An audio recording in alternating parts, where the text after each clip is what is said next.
자, 조회 명령어입니다. 지금 제가 적어드린 이 조회 명령어는 반드시 기억해야 할 명령어들입니다. 자, dist라는 명령어가 있습니다. 예를 들어서 선을 이렇게 그려봤습니다.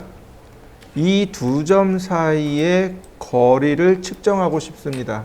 이럴 때 쓰는 게 distance, 그리고 distance, 그리고 첫 번째 점 클릭, 두 번째 점 클릭. 그러면 이와 같이 distance 값과 각도 값이 나옵니다. 자, 여러분들도 한번 해보시죠. 자, 예를 들어서 이렇게 이 선과 이 선 사이의 거리를 측정하고 싶어요. distance 미드포인트에서 perpendicular 수직점까지. 그랬을 때 각도와 거리가 측정이 됩니다. F2키 누르면 이렇게 텍스트 윈도우가 떠요. 자, 얘가 이렇게 붙어 있는 경우라면 텍스트 윈도우가 이렇게 뜨고, 커맨드가 이렇게 떨어져 있다면 텍스트 윈도우는 이렇게 뜹니다. 자, 한번 해보시죠. 자, 그 다음에는 CAL, C 이렇게 두 가지입니다. 커맨드에다가 CAL 그리고 엔터 치면 이렇게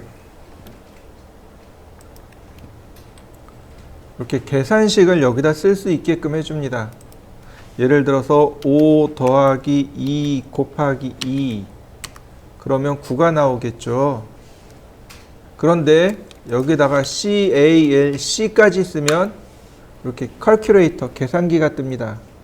5 더하기 2 아이고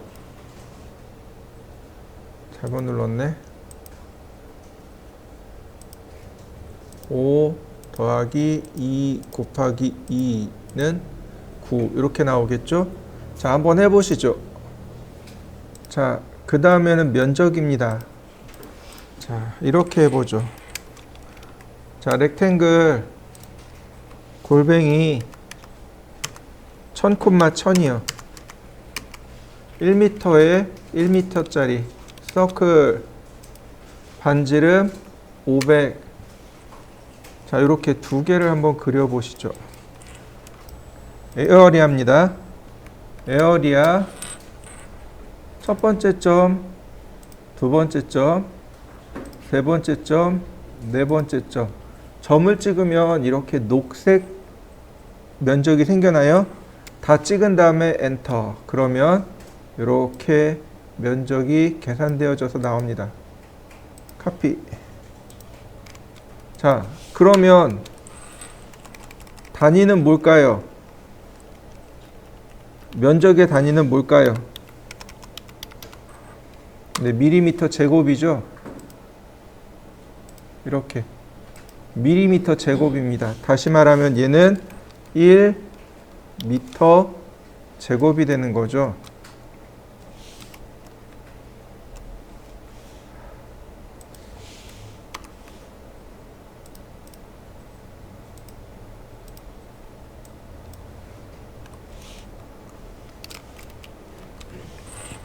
자, 다시 한번 봅시다. 자, 1m는 1000mm입니다. 그죠? 그렇다면 1m 제곱은 1000mm 곱하기 1000mm죠. 그러니까 100만 mm 제곱이 1m 제곱이 됩니다. 이렇게 공 3개를, 그러니까 6개가 되는 거죠.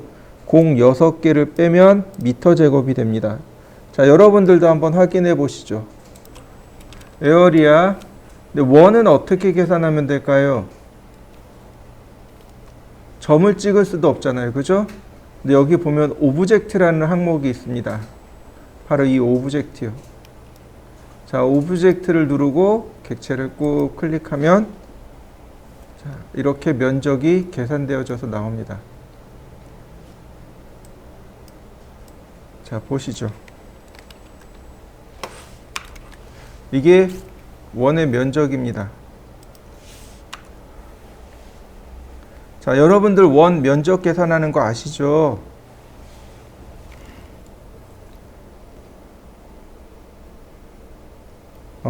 여기에 파이 기호가 있을까요?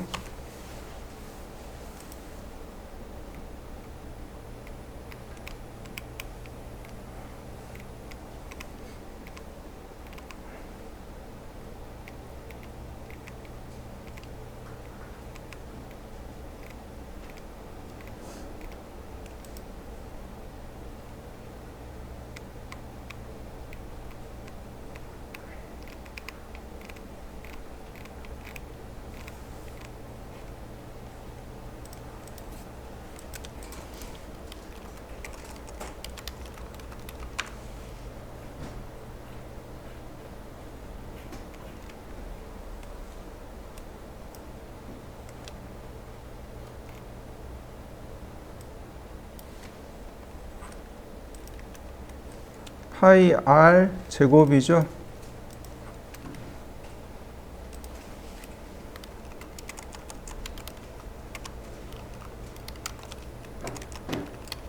원의 면적은 파이 r 제곱이고 원의 둘레는 2 그리고 2파이 r입니다. 이거는 외워두세요. 얘 원둘레입니다. 얘는 원의 면적입니다. 자, 한번 계산해 보시죠. 면적의 중요성은 적산의 첫걸음입니다. 적산이라는 게 뭐냐면은 자재의 수량 계산하는 거. 적산이라는 건 자재의 물량을 계산하는 적산이라고 합니다. 예를 들어서 바닥에 타일이 쭉 깔려 있습니다. 그죠? 이 바닥에 타일이 몇 개나 들어갈까요? 몇 장 들어갈까요? 보통 이렇게 얘기해요. 내일 모레 바닥 타일 공사할 거니까 주문해놔 이러고 퇴근해 버리세요. 뭐 내일 모레 혹은 내일 여기 벽에 조적할 거야 주문해놔 이러고 퇴근해 버려요. 그럼 벽돌의 개수를 내가 계산해서 주문을 해야 합니다. 벽돌의 개수와 시멘트의 양, 모래의 양을 계산을 해야 돼요. 이걸 적산이라고 합니다. 간단해요. 자재 하나의 면적, 그러니까 전체 면적 나누기 자재 하나의 면적이면 자재의 수량이 계산되어집니다. 이렇게요.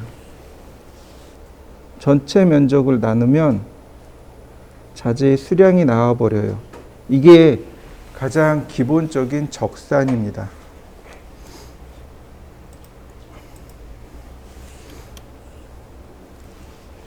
자, 이해되셨나요? 그래서 면적 계산하는 거는 되게 중요합니다. 면적을 계산해 낼 수도 있어야 되고, 손으로 면적을 계산할 수도 있어야 되고, 에어리아 명령어로 면적을 계산할 수도 있어야 됩니다. 이런 식으로. 자, 하나 더요. 현장에 가면 헤베라는 단위와 루베라는 단위가 있습니다. 무슨 뜻일까요? 얘는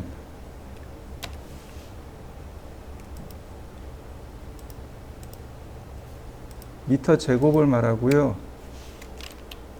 루베는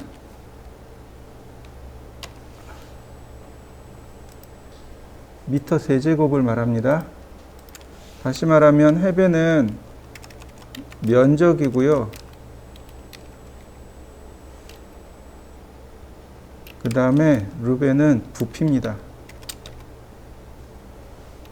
일본말로 평방미라는 단어가 있습니다.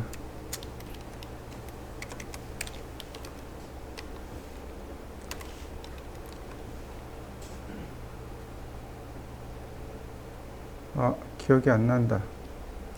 평방미라고 합니다. 그리고 얘는 루벤은 입방미라고 해요. 아니다. 다시 거꾸로 했다. 루베 아니지. 헤베 맞아요. 헤베, 루베.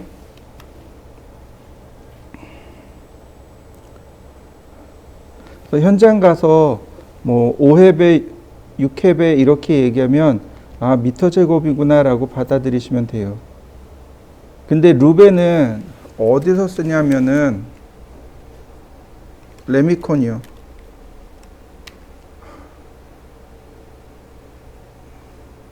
시멘트이죠. 시멘트 회사에다가 오늘 5루베 보내주세요 이러면 레미콘 차 한 대 옵니다. 레미콘 차 한 대가 5루베인가 6루베인가 그래요.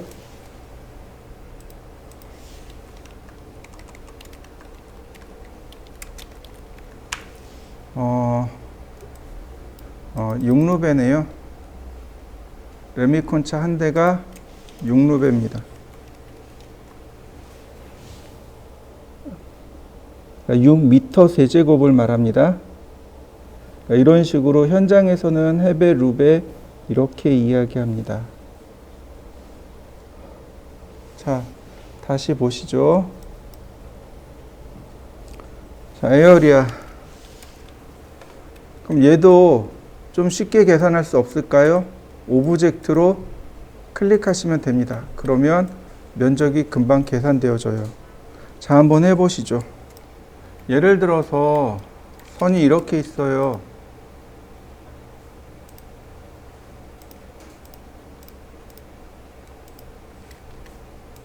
이런 식으로 있습니다.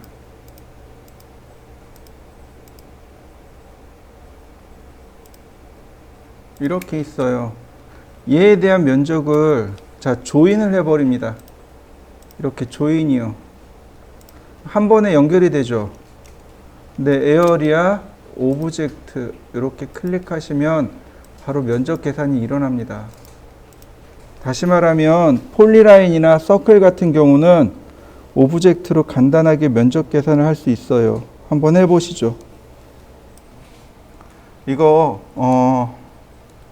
여기 전산응용 건축제도 기능사 요 탭에 들어가면 바로 여기 벽돌 크기와 벽체 크기 이야기가 있을 겁니다. 첫 번째 이미지를 잘 기억해 두세요. 요겁니다. 이게 표준 벽돌입니다. 얘를 표준 벽돌이라고 합니다. 실내 건축이든 그 기준이 되는 건 바로 저 벽돌입니다. 표준 벽돌의 크기를 반드시 외워두셔야 돼요. 예를 들어서 여기 있는 이 벽면 있잖아요. 이 벽면에 이 표준 벽돌을 쌓을 겁니다. 몇 장이 필요할까요? 이렇게 된단 말이죠. 그러면 이 벽면의 전체 면적 나누기 벽돌의 하나의 면적. 그러면 벽돌의 개수가 나와요. 무슨 얘기인지 이해되시나요? 이게 적산입니다. 적산의 가장 기초적인 내용은 전체 면적 나누기 자재 하나의 면적입니다. 그러면 자재의 수량이 나와요. 물론 이거 말고 시멘트의 물량을 구하세요. 모래의 물량을 구하세요. 이런 것들이 있어요. 산업기사 시험 보면 이런 내용 나옵니다. 그래서 외워두시는 게 좋습니다. 여기가 이렇게 길이가 190입니다. 이렇게 길이가 57mm고요. 이렇게가 57mm고요. 이렇게가 90mm입니다. 여기 써 있죠? 190에 90에 57. 이게 표준 벽돌입니다. 요건 외워두셔야 돼요. 길이면, 쌓기면, 여기 마구리면 이렇게 얘기합니다. 길이면, 마구리면, 쌓기면 이렇게 이야기합니다. 꼭 기억해 두세요. 이건 나중에 또 설명드릴 겁니다. 자, 넘어가죠.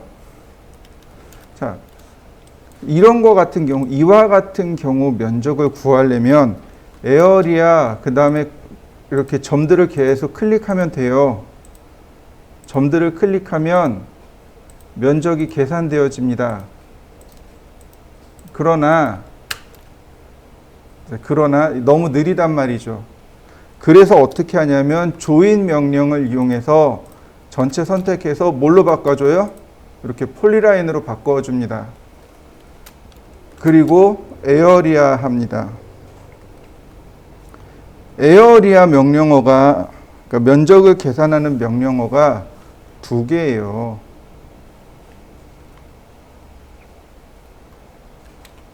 그게 뭐냐면 이렇게 코너 포인트로 계산하는 방법이 하나 있고, 그 다음 오브젝트를 클릭해서 면적을 계산하는 방법, 그래서 두 가지밖에 없습니다. 면적 계산하는 방법은 두 가지예요. 그 다음에 면적 더하기와 면적 빼기가 있습니다. 그러니까 면적을 더할 때도 이 두 가지 방법으로 계산하고, 면적을 뺄 때도 이 두 가지 방법으로 계산하게 됩니다. 자, 보세요. 이 세 개의 전체 면적, 이 세 개의 전체 면적을 구하고 싶어요. 에어리아,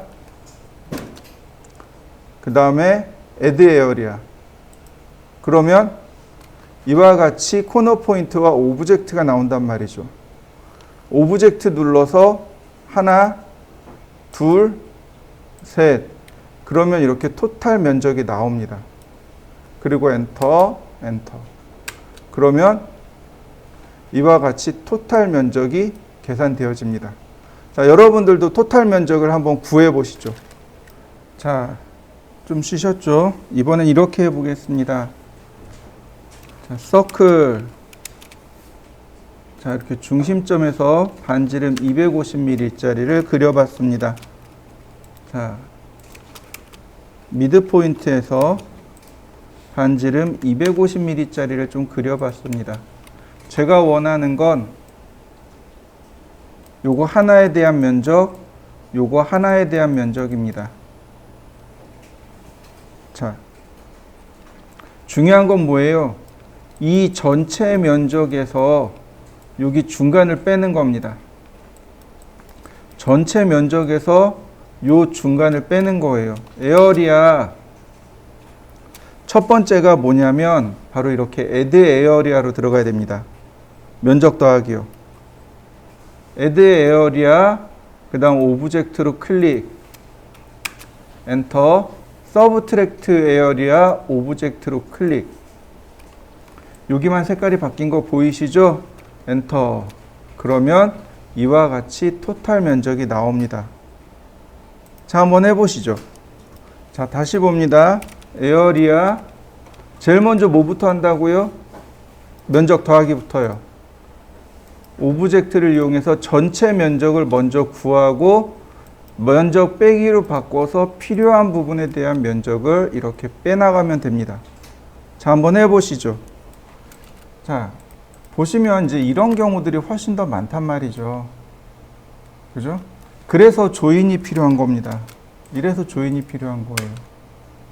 조인을 한 다음에 쓰시면 되겠고, 자, 그러면 얘와 얘의 전체 면적을 구하고 싶어요. 다시 설명하지만 뭐부터 한다고요? add 에어리아부터요. add 에어리아 누르면 뭘 물어봐요? 바로 이렇게 코너 포인트와 오브젝트와 서브트랙트 에어리아. 면적 계산하는 건 두 가지 방법밖에 없습니다. 이렇게 두 가지 방법이에요. 얘는 면적을 빼겠습니다 라고 하는 겁니다. 우린 오브젝트로 클릭할 겁니다. 오브젝트로 먼저 어떻게 해요? 전체 면적을 계산합니다. 자, 보시면 이제 add 모드이죠. 더 이상 선택할 게 없어요. 그러니까 엔터. 자, 그 다음에 서브트랙트로 들어갑니다. 역시 오브젝트로 뺄 부분들을 클릭해주면 네, 이와 같이 전체 면적이 계산되어집니다. 한번 해보시죠. 자, 조금만 더 해봅시다. 자, 유니트라는 명령어가 있습니다. 유니트라는 명령어가 있어요. 자, 유니트 그러면 이렇게 단위에 대해서 물어봅니다. 랭슨, 디시멀, 앵글, 디시멀, 십진법이란 뜻이고요. 프리시즌이라고 되어 있잖아요. 길이에 대해서 소수점 넷째 자리까지 표현합니다. 각도에 대해서 소수점 없습니다 라고 되어 있네요. 그리고 그 아래 보면 단위가 뭐로 되어 있어요? 네, 밀리미터로 되어 있죠.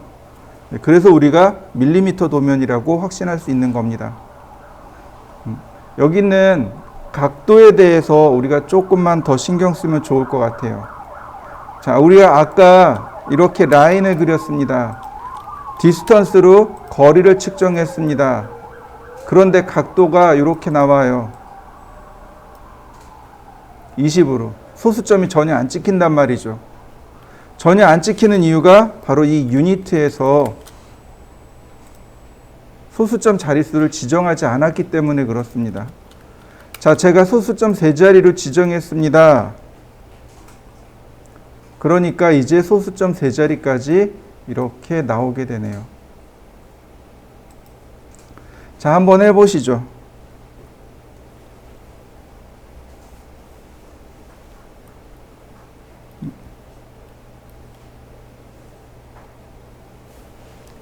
자, 그 다음에 우리가 반드시 기억해야 될 것들이요.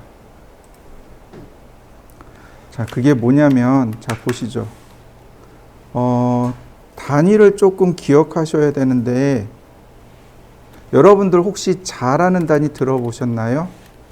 한자, 두자, 그 다음에 1피트, 1인치, 한평, 들어보셨나요? 이제 여러분들이 설계를 하고 실무에 나가면 이제 써야 될 단위들이 얘네들이 있습니다.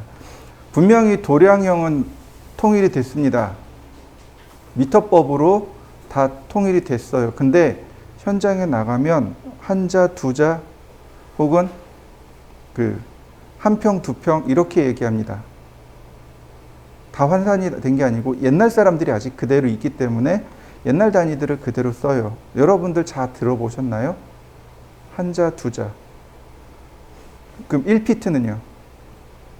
들어보셨을 거예요. 1인치 1피트는 미국 쪽 단위입니다. 그죠?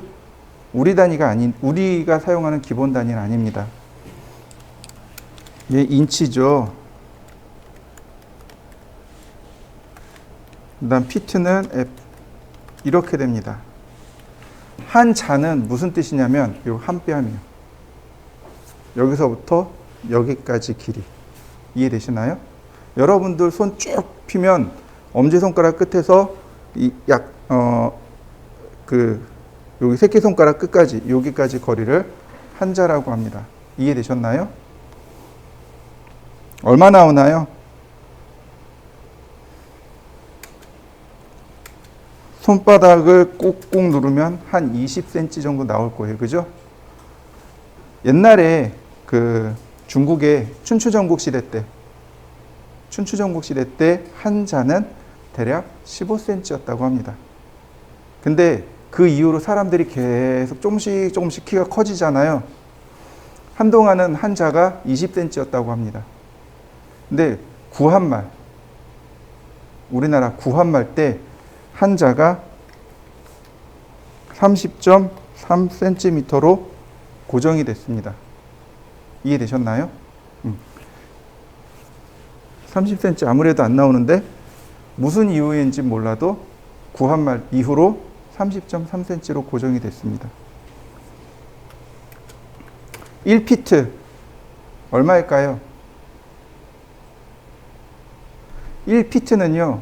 발바닥 하나를 1피트라고 합니다. 이해되셨나요? 발바닥 하나가 1피트예요. 푸트에서 유래된 단어입니다. 이해되시죠? 발바닥이란 뜻이죠? 네. 30.48cm. 신기하죠? 동서양이 똑같이 사람을 기준으로 해서 치수가 나왔고 심지어 치수도 비슷해요. 그죠? 그래서 보통 사람들이 한자 1피트를 다 30으로 계산을 해요. 그럼 1인치는 얼마일까요? 2.54cm입니다. 이해되셨나요? 근데 얘가 어떻게 되냐면 2.54인데 잘못 썼네. 2.54cm죠. 2.54에 곱하기 12. 그러면 1피트가 됩니다. 이해되셨나요?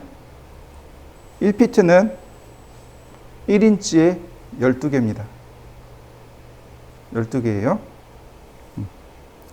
자, 이런 걸 뭐라고 부르냐면 휴먼 스케일이라고 합니다.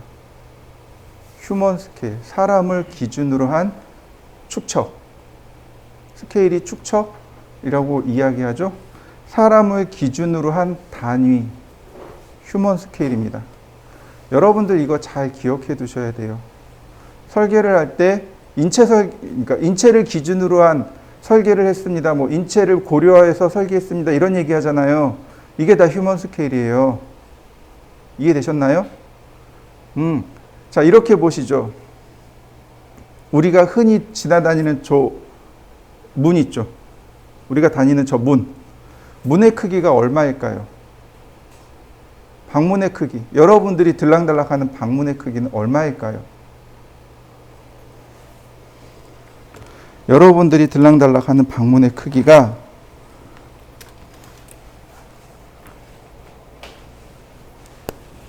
900에 2100입니다. 이해되셨나요? 그럼 왜 900이고 왜 2100일까요? 자, 기준이 있습니다. 170cm인 사람을 기준으로 합니다. 이해되셨나요? 피겨라고 하죠. 기준이 되는 모델이 하나 있어야 됩니다. 그 기준 모델이 뭐냐면 키 170cm인 사람을 기준으로 해서 이 사람의 폭, 사람이 이렇게 있잖아요. 이렇게 있을 거 아니에요. 그럼 여기서부터 여기까지 폭 이해되시죠? 어깨폭 얼마일까요? 어깨폭. 그 다음에 이 앞뒤 폭 있죠. 이해되셨나요? 그래서 900이 된 겁니다. 두 개 합쳐서. 왜요? 문을 열면 동시에 사람이 들락달락 할 수 있죠. 항상 한 사람만 가라는 법은 없잖아요. 그러니까 어깨폭만큼 한 사람, 그 다음에 옆으로 비켜서 한 사람. 이해되셨나요? 정상적으로 나가는 사람 하나, 비켜서 있는 사람 하나. 그래서 900이요. 2100은요? 이거요. 2100. 이해되시나요? 그래서 900이 2100이요. 그래서 900이 2100입니다. 사람을 기준으로 한 겁니다. 이해되셨나요? 여러분들 집에 장롱 있죠? 장롱 폭이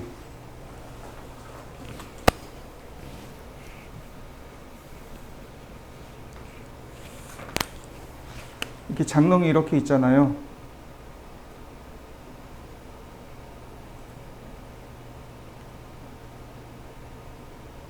이렇게 장롱이 있을 거 아닙니까?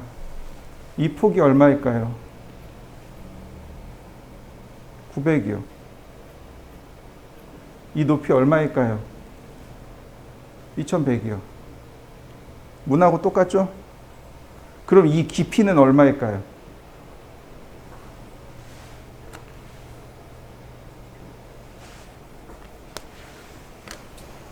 얼마일까요? 자, 잘 생각해 보시죠. 장롱이라 그랬죠. 장롱은 이불을 넣을 수도 있지만 옷을 걸 수도 있죠. 옷을 이렇게 세로로 걸잖아요. 아까 어깨 폭이 얼마라 그랬죠? 600이요. 그럼 옷 이 폭이 얼마예요? 600이요. 그 여기 600이요.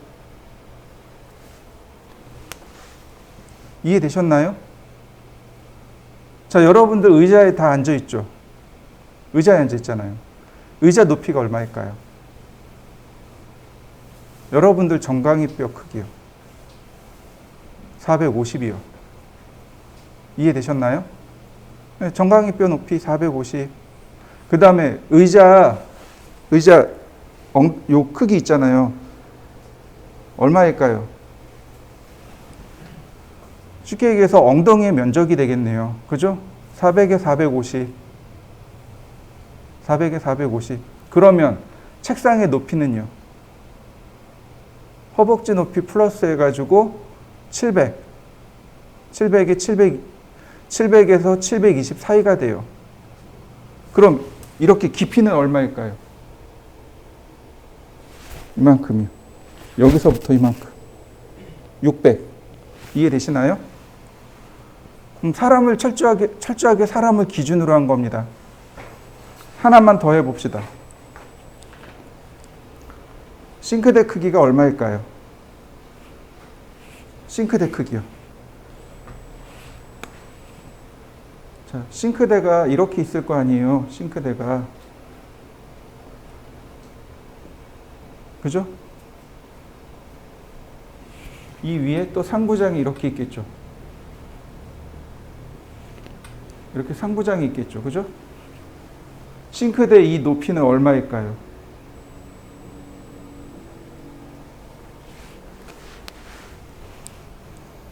여기서도 170cm 남성을 기준으로 할까요? 아니죠. 여성은 아무래도 키가 조금 더 작겠죠. 얼마일까요? 이럴 때 여성은 160cm를 기준으로 합니다. 이해되셨나요? 이거 나누기 2 한 다음에 80이죠. 더하기 5cm. 여기가 850이 됩니다. 이해되셨나요? 이 깊이는요. 아까도 얘기했지만 이 폭이요. 600. 이해되시죠? 그 다음에 여기는 이제 적당히 띄워야 되겠죠? 그 다음에 이 폭은 얼마일까요? 300이요.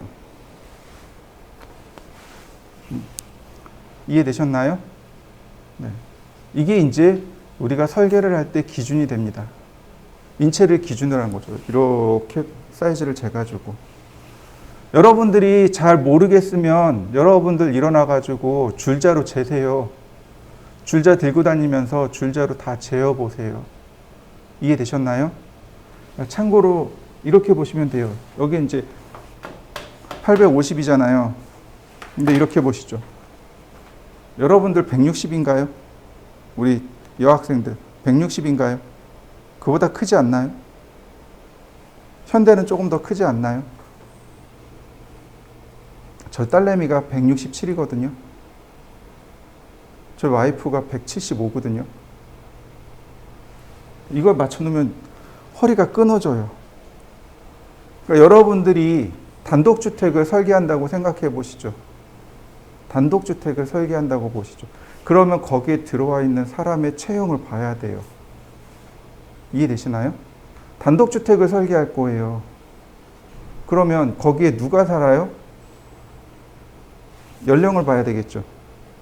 20대인지 30대인지 40대인지 50대인지. 그죠? 직업도 봐야 돼요. 이 사람들이 회사원인지 아니면 뭐 교사인지 아니면 대학 교수인지 공무원인지 혹은 군인인지 이런 거 직업군도 봐야 돼요. 그거에 따라서 서로 선호하는 취향이 다 달라요. 그 다음에 그러니까 자녀들이 있는지 없는지, 자녀가 어린지 아니면 학생인지 혹은 성인인지, 그 다음에 세대 구성원 중에 이제 할아버지 할머니가 있는지 없는지, 그게 여러분들이 설계를 할 때, 디자인할 때 제일 먼저 봐야 될 부분이에요. 제일 먼저 봐야 될 게 이 사람이 그러니까 우리한테 의뢰한 클라이언트의 나이, 그 다음에 방금 얘기했던 직업, 그 다음에 가족 구성원, 이거에 따라서 설계하는 방법이 달라져요. 무슨 얘기인지 이해되시죠? 가구의 크기가 달라진단 말이죠. 여러분들 한옥 가보셨죠? 한옥 안 가보셨나요? 그러면 그 드라마 같은 거 보셨죠? 예를 들어서 조선시대를 배경으로 한 드라마 보신 적 있나요? 뭐지? 그거 무슨 좀비 드라마 같은 거 있었잖아요. 그죠? 생각이 안 나네. 근데 그 뒤에 가구들 있죠. 그죠? 잘 생각해 보세요. 자, 조선시대 때는 입식일까요? 좌식일까요? 입식 생활을 했을까요? 좌식 생활을 했을까요? 입식이란 얘기는 서서, 좌식이란 얘기는 앉아서. 입식일까요? 좌식일까요? 조선시대는 좌식이에요. 방바닥에 앉아서 생활했어요. 그러니까 가구가 어떻게 돼요? 앉아서 딱 손 뻗을 만큼의 크기. 이해되시나요? 서서 이렇게 손 뻗을 만한, 이게 아니고, 이해되시나요? 서서 손 뻗을 만한 크기는 현대인 거예요. 현대 요즘은 소파 놓고 쓰잖아요. 소파에서 앉아있고 침대에 앉아있잖아요. 이건 입식 생활이라 그래요. 이건 좌식이라고 안 해요. 좌식이라는 건 땅바닥에 딱 붙어 앉는 걸 좌식이라고 해요. 그러니까 조선시대 때는 좌식이란 말이죠. 그러니까 가구의 크기가 어떻게 돼요? 앉아서 손 뻗으면 다 해결할 수 있을 크기. 그래서 조선시대 때 가구는 다 작아요. 크기가 다 낮고 작아요. 이해되시나요? 여러분들이 한옥마을 가서 그냥 한옥 이러고 다니면 안 돼요. 거기에 저 가구가 왜 저렇게 낮은지를 보셔야 돼요. 팁을 하나 드려볼까요? 한옥에 기둥이 있죠. 기둥이 사각형인가요? 원인가요? 사각형일까요? 원일까요? 혹시 절에 가보셨나요? 물론 저는 교회 다녀요. 근데 절에 잘 가요. 가서 팥죽도 얻어먹고 다 해요. 절은 기둥이 사각형일까요? 원일까요? 서울에 가면 경복궁이 있죠. 경복궁의 기둥은 사각형일까요? 원형일까요?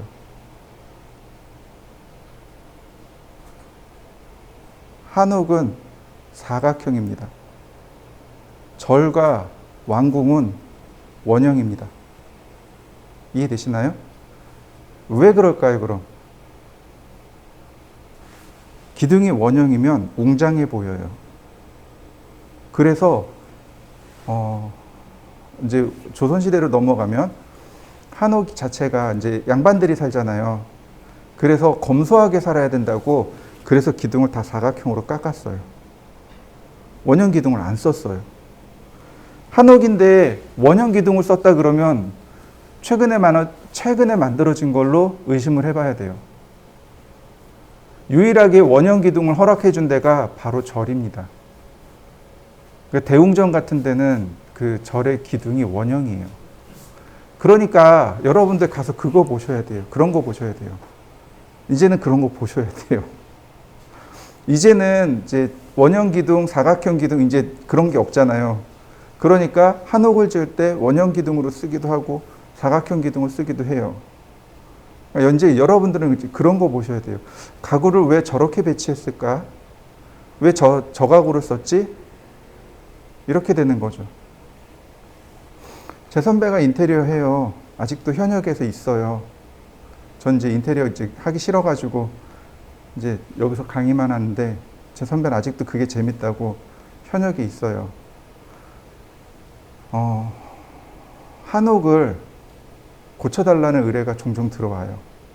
옛날 시골집 있잖아요. 시골집을 고쳐달라고 의뢰가 들어와요. 여러분들 보셔야 돼요. 보고 다니셔야 돼요. 이해되셨나요? 이제는 그냥 다니시면 안 돼요. 이제 인테리어 한다고 했잖아요. 실내 건축 한다고 했잖아요. 그러면 보고 다니셔야 돼요. 저 도대체 저 가구는 왜 저기 썼을까? 왜 저 크기일까? 다 보셔야 돼요. 자, 한 평은요. 평은 뭘까요? 평은, 그러니까 이 위에 자, 피트, 인치는 길이입니다. 길이에요. 근데 여기는 면적입니다. 한 평은 면적이에요. 3.3 미터 제곱입니다. 여기 있다.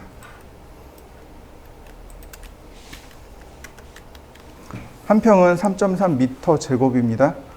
주로 아직도 주택을 매매할 때 혹은 이제 주택을 거래할 때, 집을 거래할 때는 아직도 평 단위를 써요.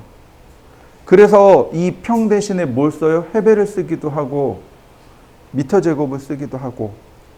현장 나가면 세 가지 단위가 돌아다니는 거예요. 이거 몇 평이에요?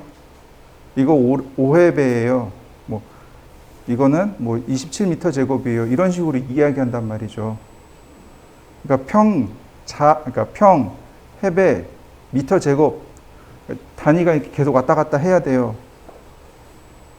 자, 이해되셨나요? 자, 그래서 한자 피트는 30cm로, 그 다음에 한 평은 미터 제곱으로 보시면 됩니다. 자, 아까 가구도 이야기했지만, 요즘은 이제 그런 게 없어졌어요. 대부분 다 가구가 붙박이장으로 다 바뀌었죠. 근데 제가 결혼할 때만 해도 붙박이장은 드물었어요. 그래서 결혼할 때 가구를 사야만 했었습니다. 장롱을 사야만 했었어요. 이제 가구 가게에 가요. 가구 매장에 가면은 뭐 12자장을 사셔야 돼요. 9자장은 있어야죠. 10자 반은 쓰셔야죠. 이렇게 얘기합니다. 자, 이 자라는 단위 누가 써요? 그러면 결국은 나무요. 나무를 다루는 사람이 자 단위를 아직도 쓰고 있습니다. 이해되셨나요? 또 하나 있어요. 유리집이요. 이제 결혼하고서 애를 낳았어요. 근데 저만 그런 게 아니고 제 선배도 그렇고 제 후배도 그렇고 대부분 다 비슷한 코스로 가요. 애들이 어리면 물고기를 키우더라고요. 애들한테 정서에 이제 하며 정서에 좋다 그래가지고 물고기를 한 번씩 다 키워요. 어항을 사러 갔는데 자반어항이라는 걸 팔아요. 들어보셨나요?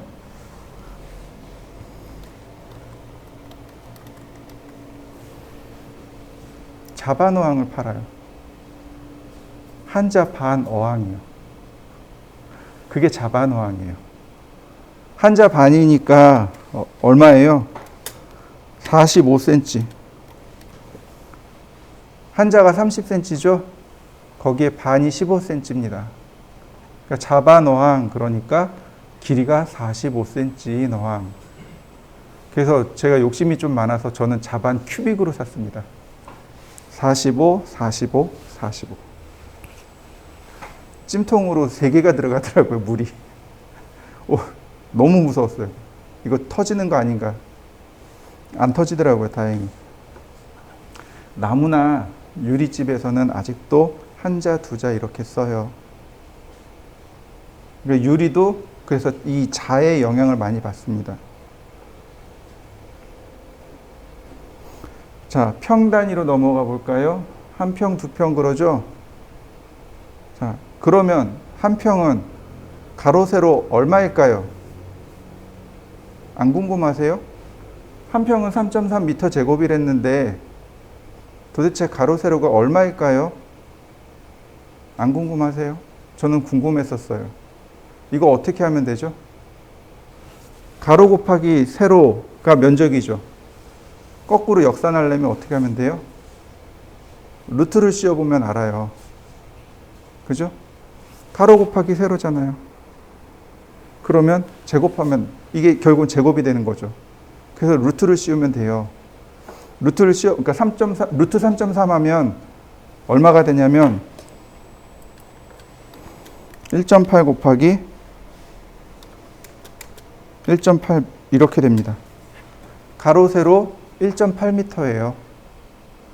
그 옛날 어르신들이 뭐라고 얘기했냐면 욕심이 끝도 없는 사람들한테 이런 얘기를 했었어요. 죽으면 한 평인데 뭔 욕심이 그렇게 많아. 그러고 다니셨어요. 무덤이 한 평이거든요. 죽으면 한 평인데 그게 무덤 평수예요. 무덤 평수. 가로 세로 1.8m입니다. 이해되셨나요? 근데 이거를 따지면 6자 곱하기 6자입니다. 6자 곱하기 6자가 결국은 이렇게 돼요.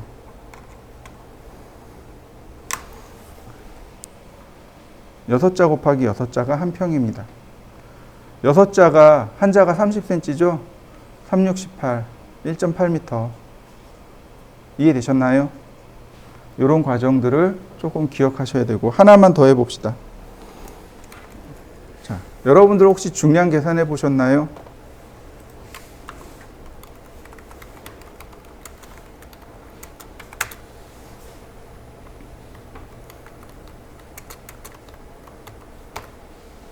그러면 중량이 됩니다. 이해되셨나요? 부피 곱하기 비중이요. 자, 부피가 얼마예요? 미터 세제곱이죠. 미터 세제곱.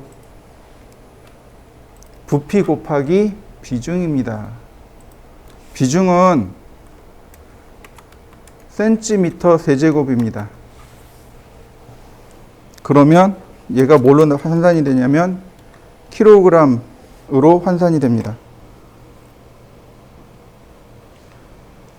가로, 세로, 높이를 전부 다 미터로 계산하고 그냥 거기에 비중을 곱해버리면 돼요. 그러면 킬로그램 퍼 미터 제곱이 됩니다. 이해되셨나요? 이게 중량 계산이에요. 자, 비중이 뭐죠? 비중은 뭘까요?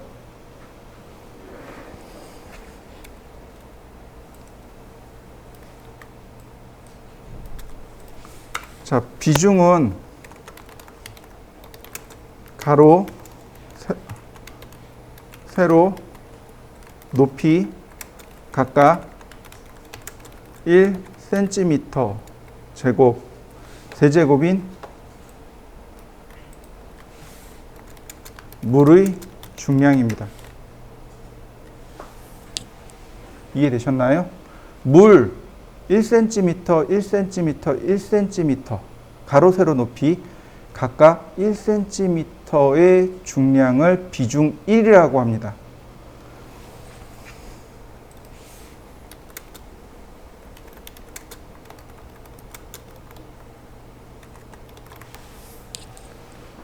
이해되셨나요?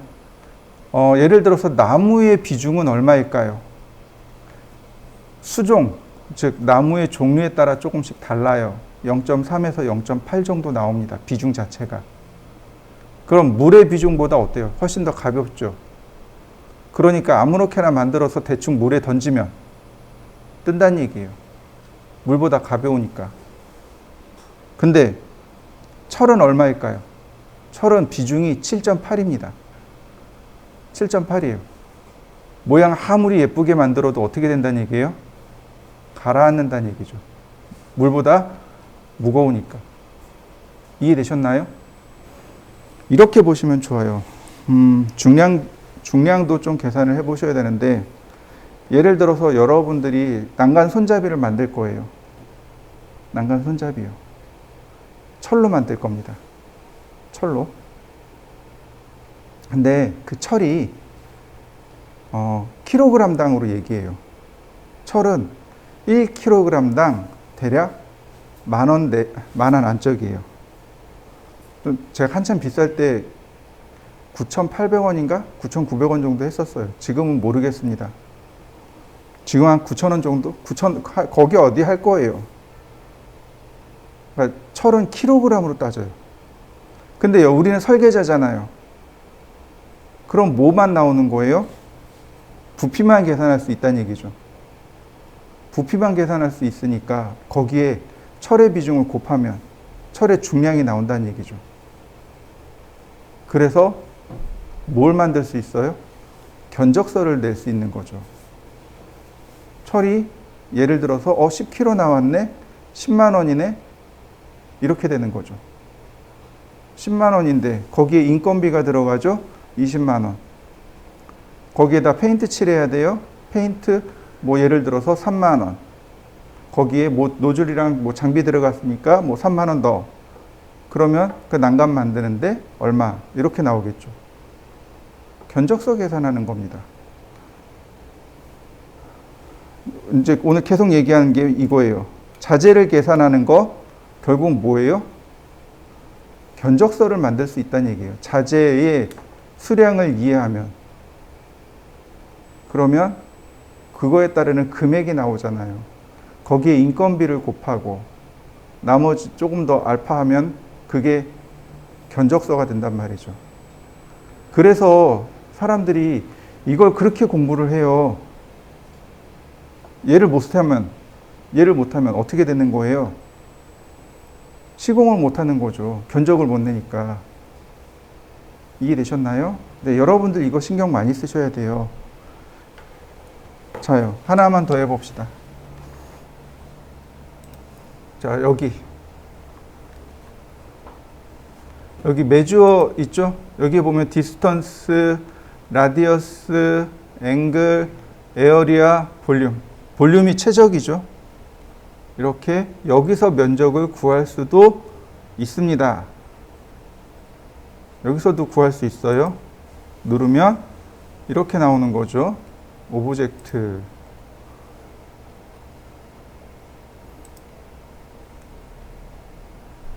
그러면 이렇게 면적 계산이 들어갑니다. 자, 한번 해보시죠.